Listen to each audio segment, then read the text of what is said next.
रात के 9 बजने को है। जी राजस्थान पर आप देख रहे हैं देश हमारा। आपके साथ मैं हूं प्रतिज्ञा ठाकुर। चढ़ावा चोरी की जांच के बीच एक बेहद चौंकाने वाला खुलासा हुआ है। सूत्रों के मुताबिक भगवान राम के दर्शन के नाम पर वसूली का बड़ा नेटवर्क चलाया जा रहा था और इस काम को कई लोग मिलकर अंजाम दे रहे थे। इतना ही नहीं, जानकारी ये भी सामने आई है कि काउंटिंग में शामिल लोगों की हमेशा चेकिंग नहीं होती थी।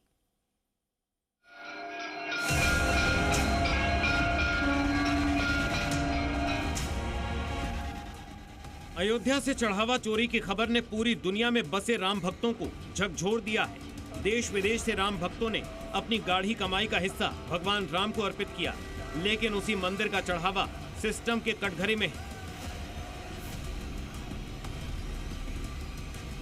जी न्यूज ने कैश काउंटिंग में शामिल एक पूर्व कर्मचारी से बात की, जिसने काउंटिंग में शामिल लोगों को लेकर बड़ा खुलासा किया है। कैसे पॉसिबल हो पाई? क्या आप लोग जब जाते थे, मतलब जब ये लोग जाते थे, क्या कुछ लोगों को विशेष अधिकार प्राप्त थे जो आराम से वो अंदर जा सकते थे और बाहर आ सकते थे? मैं कुछ लोगों की बात कर रही हूँ, मैं आप लोगों की बात नहीं कर रही हूँ। मैं कुछ स्पेसिफिक लोगों को बात कर रही हूँ जिनके नाम चोरी में शामिल है। चोरी में शामिल का तो नहीं पता, वैसे अधिकतम लोग हैं, आप देख ही रहे होंगे, लोगों के कार तक अंदर जाते हैं, तो उसमें बहुत ज्यादा हम नहीं बता सकते हैं। लेकिन ये है कि अगर कोई व्यक्ति विशेष हो तो उनकी सिक्योरिटी ना के बराबर होती थी। और जो आप लोग जो चढ़ावा चोरी में जो लोग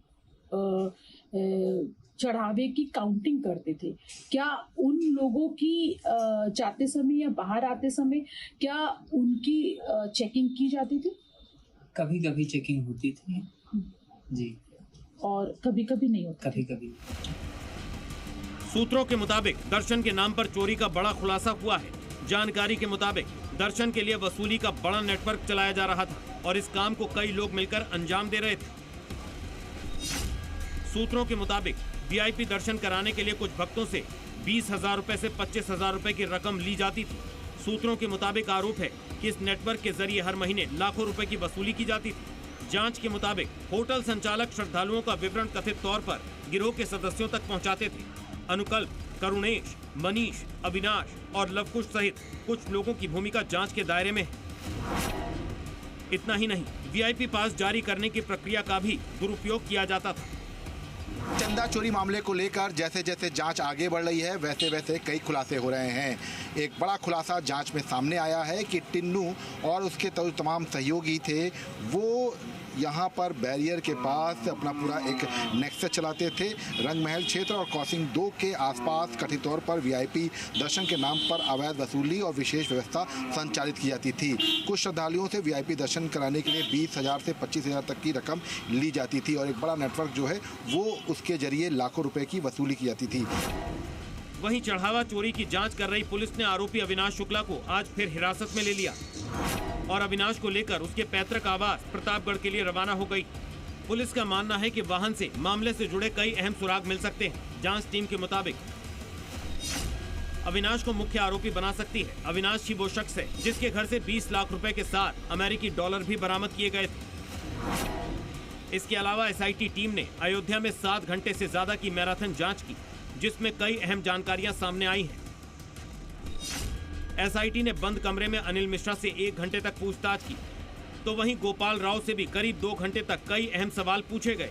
खबर है कि ऑडिट से जुड़े दस्तावेज भी कब्जे में लिए गए। आज भी मामले में एसआईटी की पूछताछ जारी है, जबकि 3 दिन बाद 6 जुलाई को होने वाली ट्रस्ट की बैठक में कोई बड़ा फैसला लिया जा सकता है। पूरे दिन एसआईटी ने उन लोगों को तलब किया है जिन लोगों ने विटनेस के तौर पर जमीन खरीद फरोख्त में अपने सिग्नेचर किए थे। इसके साथ साथ मंदिर के अंदर मौजूद जो तमाम कर्मचारी हैं, गणना के कर्मचारी हैं, उन सबसे भी एसआईटी बारी बारी से पूछताछ करेगी। इतना ही नहीं, योगी के अल्टीमेटम का ही डर है कि राम मंदिर की काउंटिंग व्यवस्था में बहुत बड़ा बदलाव किया गया है। इस नई व्यवस्था में नया ड्रेस कोड लागू किया गया है, जिसका कलर डार्क ब्लू रखा गया है। इस ड्रेस में कोई जेब भी नहीं होगी, जबकि एंट्री से पहले 2 बार चेकिंग की जाएगी। जमीन पर बैठकर काउंटिंग करनी होगी। बैग और अन्य सामान को प्रतिबंधित किया गया है। काउंटिंग करने वालों को जूते चप्पल भी बाहर निकालने होंगे। तो वहीं अब काउंटिंग हॉल में सख्त सुरक्षा और दोहरी जांच के बाद ही कर्मचारियों को प्रवेश मिल रहा है। मोबाइल और कैमरे के अलावा बैग पर भी प्रतिबंध लगाया गया है। तमाम जो गणना कर्मी हैं उनके ड्रेस कोड में बदलाव किया गया है और बिना जो कुर्ते की जेब वाला जो ड्रेस है उसको तय किया गया है। इसके साथ साथ आते और जाते वक्त जितने भी गणना कर्मी हैं उन सभी की चेकिंग की जाएगी। इस बीच बीजेपी के नेता विनय कटियार ने जी न्यूज से बातचीत में दावा किया है कि चाहे कोई भी हो बख्शा नहीं जाएगा। इस प्रकार का काम किया है तो वो महाचोर है, वो महाचोर है।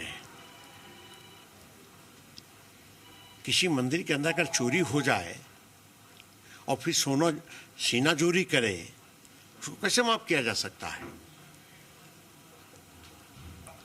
आप अच्छा काम कर रहे हो और थोड़ी देर में आप कुछ इधर उधर कर दो